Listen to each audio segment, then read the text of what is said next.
support to NNIC, the entire management, and to Mr.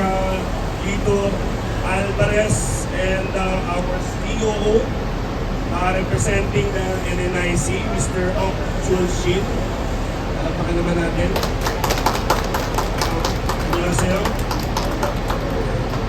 And also for Terminal Operations Head, Mr. Nilo Reyes. And our terminal managers, our assistant terminal manager, Rodel Oba. And we would like to give highlight, no? If you allow me to speak a little bit of Tagalog. So gusto po namin magpasalamat dahil sa partnership na ito with NNIC and launching ng ating pick-up executive. At makikita niyo po mamaya, we will do the demonstration ng ating executive kasi marami po nagre-request ng mga negosyante, businessman, mga gusto nilang VIP sila, or yung gusto lang nila medyo maganda ang kanilang ride, premium. So, naisipin po namin na for the first time to pick up to be the first mover.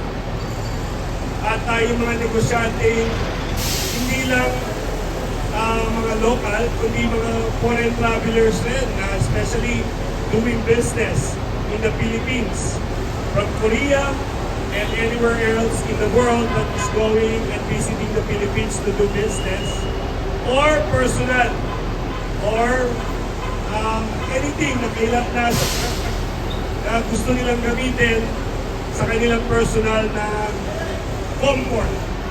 So nandiyan po sa ating mga tabi, for the first time, ang mga brand new BMW X5s and X1s na pwedeng may book using our ride-hailing app and the latest technology called PinBase. Mamaya po, papakita namin how the PinBase works. Hindi mo na antayin. We show and match it to our pilots. Ang tawag po natin sa ating mga driver ng ating executive premium ng pick-up ay pilots. You will match your PinBase, then sasakay na po kayo. Wala pong mangungontrata, kung saan po sa ating nasasakupan ng mga operational areas like Metro Manila, Laguna, Cavite, at Rizal, Bulacan, at eventually nationwide. Umpisa pa lang to ng mga succeeding na marami pang mga executive premium cars na gusto namin i-highlight. For the first time in the Philippines, this will be the first pick-up po ang nag-introduce ng first executive premium ng mga brand new cars sa buong Pilipinas. Kaya, ang may pagmamalaki po natin, we're also 100% Filipino-owned. No? Na ginawa ng Pilipino ang technology. We introduced our PinBase technology as the first in Southeast Asia. Ang daming first, no? So we have introduced many innovations in the Philippines through pick-up. At sana po, hiling namin na tangkilikin ang sarili natin, ang ating mga kapwa Pilipino, at ito po ay approved ng LTFRB. We all have those franchises on each of our operating TNBS. We fall under the category of TNBS. So you can book this to and from the airport. Sa ngayon, dahil hindi pa naman sobrang dami, pero this year we are targeting at least 100 premium cars of this.